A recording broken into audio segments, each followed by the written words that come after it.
Olha, quando a gente pensa em música brasileira, o que vem à cabeça? Samba, bossa nova, certo? Pois é. Mas nas últimas 4 décadas, o negócio explodiu de um jeito. Se transformou num verdadeiro mosaico de sons. Hoje a gente vai mergulhar nessa história, numa viagem que vai do rock de protesto pós-ditadura até os hits que viralizam no celular. Vamos nessa? Então, qual vai ser o nosso roteiro?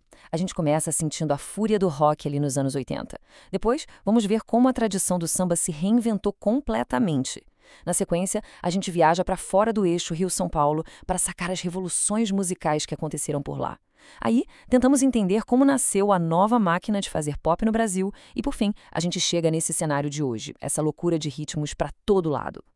Vamos voltar para o começo dos anos 80. O Brasil estava num momento, de alívio. O fim da ditadura militar estava no ar. E a trilha sonora dessa época não foi nada suave, viu? Foi um grito, uma descarga de energia, de frustração, que veio com tudo, na forma de guitarras bem distorcidas e letras que cortavam na carne. Essa música aqui, ela era um hino da resistência, mas estava censurada há mais de 10 anos. Aí, em 1980, a gigante Elis Regina, num ato de uma coragem absurda, cantou ela ao vivo. O que aconteceu ali foi uma catarse, um país inteiro soltando um grito que estava entalado na garganta. Esse momento praticamente definiu o espírito daquela década. O interessante de olhar essa linha do tempo é ver como a política e a música andaram de mãos dadas. A redemocratização foi como abrir uma represa, sabe? E o rock se tornou o canal perfeito para aquela juventude botar para fora todas as suas angústias e também as suas esperanças. Bandas que antes falavam de festa, de namoro, de repente se viram com uma baita responsabilidade, a de traduzir o que o país inteiro estava sentindo. E a mudança foi radical. Se o rock lá dos anos 60 era mais leve, mais ingênuo, o dos anos 80 era visceral. Ele não queria só fazer a galera dançar, ele queria fazer pensar, questionar. O papo saiu da garagem e foi parar no Senado, foi falar da miséria, da Constituição que não era respeitada, e o mais louco, dessa vez o som foi abraçado por jovens de todas as classes sociais. E a realidade invadiu a música de um jeito bem brutal. Quando alguns integrantes dos Titãs, que eram garotos de classe média, foram presos, eles sentiram na pele uma violência que a juventude da periferia já conhecia muito bem. Essa experiência transformou o som da banda, injetou uma dose de raiva, de realismo, que acabou virando a marca registrada de muito daquele rock. Ok, vamos mudar de estação. Enquanto o rock gritava por aí, o que estava acontecendo com o samba, o ritmo mais brasileiro de todos? Bom, ele também estava fervendo, mas se dividindo em 2 caminhos bem diferentes. De um lado, um sucesso comercial absurdo. Do outro, um movimento forte de volta às raízes. 1 milhão.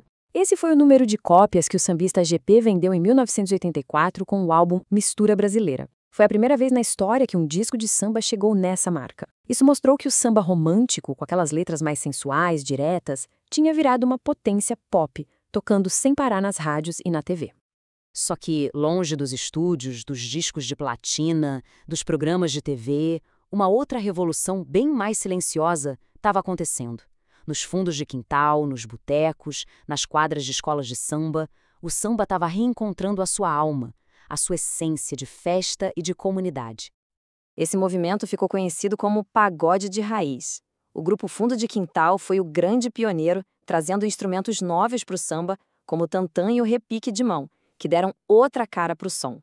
O coração disso tudo eram as rodas de samba.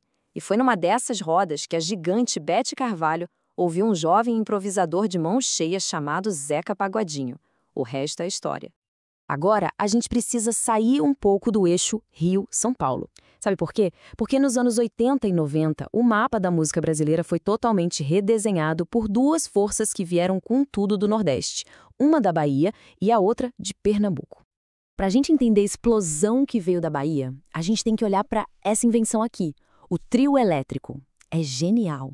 O que começou com 2 caras tocando em cima de um carro velho, virou uma máquina de som gigantesca. E uma máquina dessas precisava de um combustível à altura, né? Esse combustível foi a Chemiewick, um som feito para festa, para rua, para arrastar multidões. Então, olha que interessante. A gente tem 2 movimentos que nascem quase na mesma época, mas com propostas totalmente diferentes. O axé, com aquela energia pra cima, conquistou o Brasil inteiro. Virou um dos maiores fenômenos pop que a gente já viu. Já lá em Pernambuco, o Mangue Beat era mais cabeça, mais crítico. O que Chico Science e a Nação Zumbi fizeram foi misturar a tradição do maracatu com a modernidade do rock e do funk. Criaram um som que era ao mesmo tempo super local e universal. E então, na virada do século, uma nova onda, uma força avassaladora tomou conta de tudo. A música sertaneja, que a gente sempre associava ao campo, à roça, tirou a bota empoeirada, calçou um tênis de faculdade e se transformou simplesmente na maior máquina de fazer hits do país. E qual foi o segredo desse sucesso todo? As letras. Elas começaram a falar direto com o público novo, jovens da cidade, universitários, e os temas eram os de sempre, mas com uma nova roupagem: amor, dor de cotovelo, a famosa sofrência, festa e todos os rolos de os relacionamentos modernos. Era como se fosse a crônica da vida amorosa daquela juventude, só que com uma produção pop super bem feita. E ninguém, absolutamente ninguém, representou melhor esse sentimento do que a própria Marília Mendonça. A música dela tinha o trama, a sofrência, mas com uma sinceridade que desarmava qualquer um. Ao cantar sobre traição, sobre coração partido, mas falando a verdade, sem filtro, ela criou uma conexão muito profunda com milhões de pessoas, principalmente com as mulheres.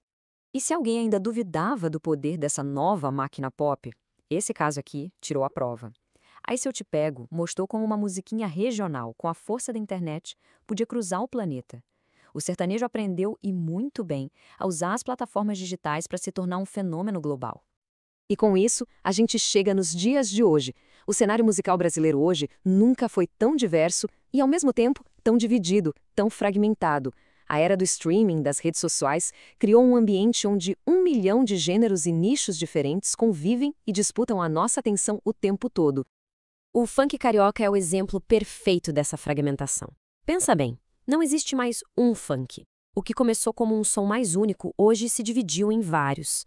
Tem o funk melody mais romântico, o proibidão, que é um retrato cru da violência, o ostentação, que fala do sonho de consumo, e o 150 BPM com aquela batida acelerada para a pista. Cada fatia dessas reflete um pedaço da vida e dos sonhos da periferia. E não é só o funk. A tecnologia e a criatividade que brota de todos os cantos do Brasil continuam gerando sons novos. O rap, com nomes como Emicida, chegou num lugar de reconhecimento que era impensável. O tecnobrega do Pará, com aquela estética toda própria, virou cult. E mais recente, o piseiro, um som super simples, virou uma febre nacional, provando que o próximo hit pode, literalmente, vir de qualquer lugar. Então, depois de toda essa viagem, do grito único do rock pós-ditadura até essa playlist infinita e meio caótica de hoje, a pergunta que fica é essa. Talvez essa bagunça toda, essa fragmentação da nossa música, seja o espelho mais fiel de um país que é complexo, que é vibrante e que, assim como a sua trilha sonora, nunca para de se reinventar.